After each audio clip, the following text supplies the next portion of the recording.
Assalamualaikum Besti. Jadi hari ini saya bersama teman-teman akan melakukan penelitian tugas kelompok mata kuliah manajemen kependidikan, yang dimana lokasinya yang kita tuju itu adalah Yayasan Ponpes Al-Mujtahid NW Batu Gulung, Kecamatan Pucuk. Oke, langsung saja, ini saya sudah berada di lokasi dan kami di sini bersama teman-teman sedang mempersiapkan untuk masuk ke dalam ruangan kepala yayasan. Jadi inilah Ponpesnya ya guys. Ini tampak dari luarnya ya. Nah, sekarang saya sudah berada di dalam ruangan kepala yayasan. Jadi di sini kami tujuan kami ke sini yaitu untuk mengambil data dengan tema sarana dan prasarana pendidikan yang ada di Ponpes tersebut. Jadinya hanya itu tujuan yang kami tuju untuk penelitian ke sini.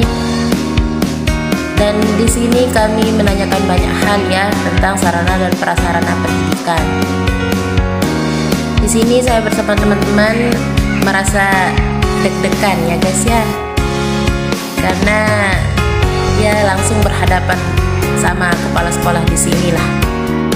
Jadinya agak grogi kita pas mau nanya itu.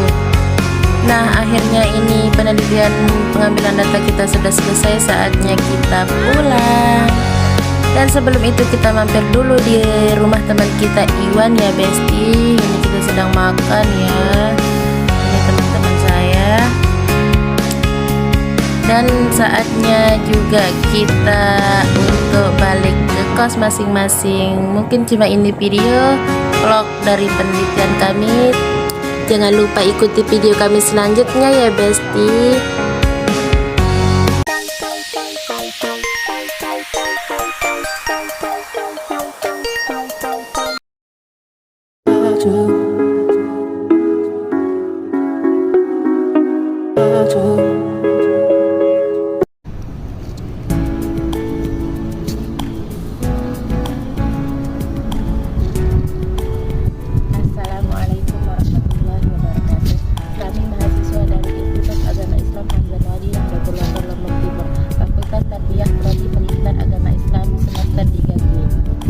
Video ini dibuat untuk menyelesaikan salah satu tugas dalam mata kuliah manajemen kependidikan dengan dosen pengampu Muhammad Alawi Harun MPD. Kami dari kelompok 4 terdiri dari 4 anggota kelompok yang masing-masing bekerjasama dalam memenuhi tugas mata kuliah tema penelitian sarana dan prasarana pendidikan yang telah kami lakukan di Ponpes Al-Mujtahid NW Batu Gulung, Kecamatan Pucuk. Sebelum kami masuk untuk pemaparan hasil penelitian kami lebih lanjut, izinkanlah kami memperkenalkan diri terlebih dahulu. Saya sendiri Bayi Hana Arisa, selanjutnya Didi Ardiansyah, yang ketiga Isna Quratul Uyun, dan yang terakhir Iwan Darmawan. Manajemen sekolah akan efektif dan efisien apabila didukung oleh sumber daya manusia yang profesional untuk mengoperasikan sekolah. Kurikulum yang sesuai dengan tingkat perkembangan dan karakteristik siswa, kemampuan dan komitmen tanggung jawab terhadap tugas, tenaga kependidikan yang handal, dan semuanya itu didukung sarana dan prasarana yang memadai untuk mendukung kegiatan belajar mengajar, dana yang cukup untuk menggaji staf sesuai dengan fungsinya, serta partisipasi masyarakat yang tinggi. Berdasarkan Peraturan Perundang-undangan Nomor 48 Tahun 2008, biaya pendidikan dibagi menjadi 3 jenis, yaitu biaya pendidikan organisasi, biaya administrasi pendidikan, dan biaya pribadi siswa. Aspek pembelajaran terdiri dari pengalokasian biaya pelatihan untuk setiap komponen yang akan dibiayai. Sebagian dari seluruh pendapatan retribusi digunakan untuk membiayai kegiatan administrasi pendidikan dan infrastruktur. 1. Pengertian sarana dan prasarana. Pada dasarnya manajemen sarana dan prasarana pendidikan terdiri dari 2 unsur, yaitu sarana dan prasarana. Menurut Mulyasa, sarana pendidikan adalah peralatan dan perlengkapan yang secara langsung dipergunakan dan dalam menunjang proses pendidikan, khususnya proses belajar mengajar, seperti papan tulis, spidol, penghapus, alat tulis, buku, dan media pengajaran. Sedangkan yang dimaksud dengan prasarana pendidikan adalah fasilitas yang secara tidak langsung menunjang jalannya suatu proses pendidikan atau pengajaran di suatu lembaga pendidikan, seperti gedung, ruang kelas, halaman, kebun sekolah, jalan menuju sekolah, dan sebagainya. Namun, apabila prasarana tersebut digunakan secara langsung untuk kegiatan belajar mengajar, misalnya kebun sekolah dipergunakan untuk kegiatan belajar biologi, maka kebun sekolah menjadi sarana pendidikan.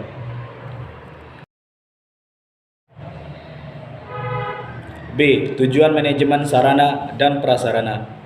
Tujuan daripada pengelolaan sarana dan prasarana sekolah ini adalah untuk memberikan layanan secara profesional berkaitan dengan sarana dan prasarana pendidikan, agar proses pembelajaran bisa berlangsung secara efektif dan efisien. Berkaitan dengan tujuan ini, menjelaskan secara rinci tentang tujuan manajemen sarana dan prasarana pendidikan sebagai berikut. 1. Untuk mengupayakan pengadaan sarana dan prasarana sekolah melalui sistem perencanaan dan pengadaan yang hati-hati dan seksama, sehingga sekolah memiliki sarana dan prasarana yang baik sesuai dengan kebutuhan sekolah dan dengan dana yang efisien. 2. Untuk mengupayakan pemakaian sarana dan prasarana sekolah secara tepat dan efisien. 3. Untuk mengupayakan pemeliharaan sarana dan prasarana pendidikan sehingga keadaannya selalu dalam kondisi siap pakai dalam setiap diperlukan oleh semua personil sekolah. Selanjutnya, adapun prinsip sarana dan prasarana pendidikan, yaitu 1. Prinsip pencapaian tujuan, 2. Prinsip efisiensi, 3. Prinsip administratif, 4. Prinsip kejelasan tanggung jawab, dan yang kelima, prinsip kekohesipan. Adapun macam-macam prasarana yang diperlukan di sekolah demi kelancaran dan keberhasilan kegiatan proses pendidikan sekolah adalah 1. Ruang kelas, 2. Ruang perpustakaan, 3. Ruang laboratorium atau tempat praktik, 4. Ruang keterampilan, 5. Ruang kesenian, dan yang keenam, fasilitas olahraga. Dari hasil wawancara kami, menurut Bapak Rademan selaku Kepala Yayasan Ponpes Al-Mujtahidin Inui Batu Gulung menyatakan bahwa laporan sarana dan prasarana pendidikan yaitu barang yang habis pakai dan tidak habis dipakai maupun tidak dipakai atau yang sudah rusak. Bisa dibilang 50% yang sudah rusak, 50% yang bisa dipakai. Di antara sarana dan prasarana tersebut adalah ruang sekolah, halaman sekolah, bangku meja, komputer, laptop, rak buku, kompor gas, maupun pegangan guru.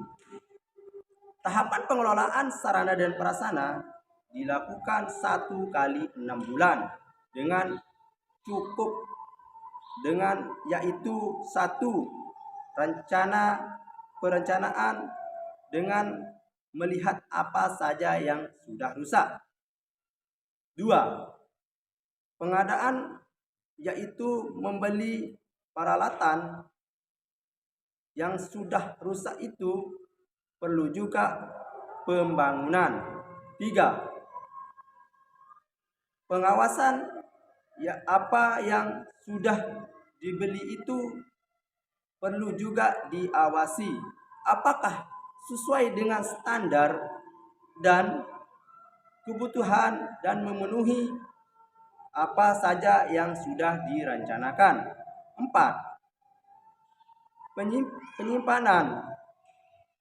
Penyimpanan apa yang sudah dibeli dan apa saja yang sudah dibeli, dan kalau urusan simpan untuk urusan simpan menyimpan ada yang menjadi penanggung jawab.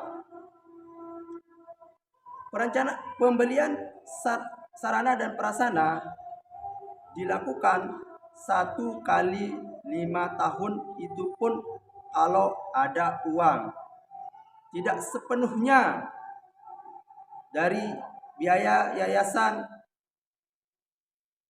tetapi bantuan dari pemerintahan dan masyarakat atau murid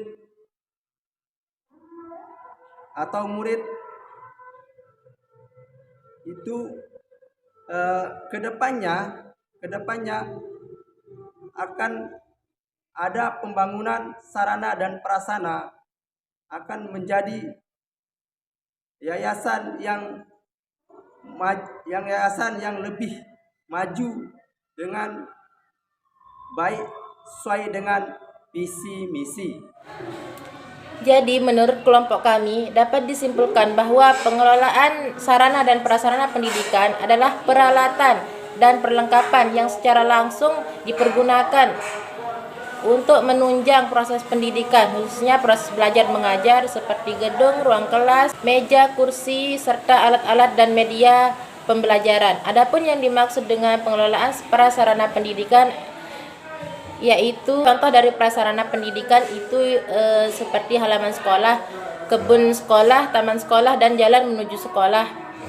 Kegiatan pengelolaan sarana dan prasarana pendidikan yang dimulai dari perencanaan, pengadaan, mengimplementasikan, penggunaan, sampai dengan penghapusan untuk mencapai tujuan pembelajaran dalam pendidikan yang efektif dan efisien, guna mengatur dan menjaga sarana dan prasarana pendidikan agar dapat memberikan kontribusi pada proses pendidikan secara optimal dan berarti. Nah, baik, mungkin itu saja pemaparan materi sekaligus hasil penelitian yang dapat kelompok kami sampaikan. Kurang lebihnya mohon dimaafkan. Terima kasih sudah menonton video kami, dan jangan lupa like, share, dan subscribe video kami. Assalamualaikum warahmatullahi wabarakatuh.